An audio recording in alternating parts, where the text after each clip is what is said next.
மின்சார ஊழியர்களுக்கு எச்சரிக்கை, உடனடியாக பணிக்கு திரும்புமாறு உத்தரவு.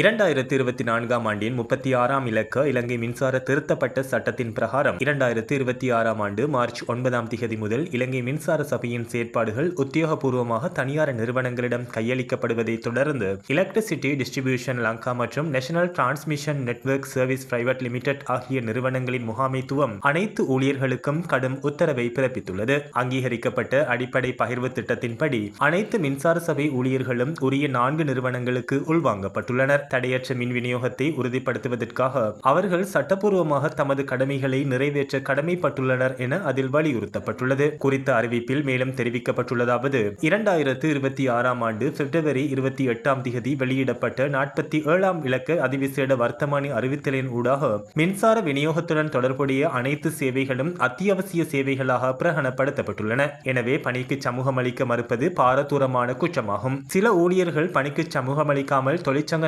நடவடிக்கைகளில் ஈடுபட்டுள்ளமை முதன்மை நிறைவேற்று அதிகாரிகளான பொறியியலாளர் SI குமார மற்றும் பொறியியலாளர் NS வெத்தசிங்க ஆகியோர் சுட்டிக்காட்டியுள்ளனர். புதிய நிறுவனங்களுக்கான நியமன கடிதங்களை வழங்கும் பணிகள் தற்போது நடைபெற்று வருகின்ற போதிலும் அதன் மூலம் ஊழியர்கள் தமது உடனடி கடமைகளிலிருந்து விடுவிக்கப்பட மாட்டார்கள் என முகாமைத்துவம் தெளிவுபடுத்தியுள்ளது. தற்போது வேலை நிறுத்தத்தில் ஈடுபட்டுள்ள அனைத்து ஊழியர்களும் உடனடியாக பணிக்கு திரும்புமாறு உத்தரவிடப்பட்டுள்ளது. இந்த உத்தரவை புறக்கணிப்பவர்களுக்கு எதிராக அத்தியாவசிய சேவை விதிமுறைகளின் கீழ் கடும் ஒழுக்காற்று மற்றும் சட்ட நடவடிக்கை எடுக்கப்படும் என அறிவிக்கப்பட்டுள்ளது.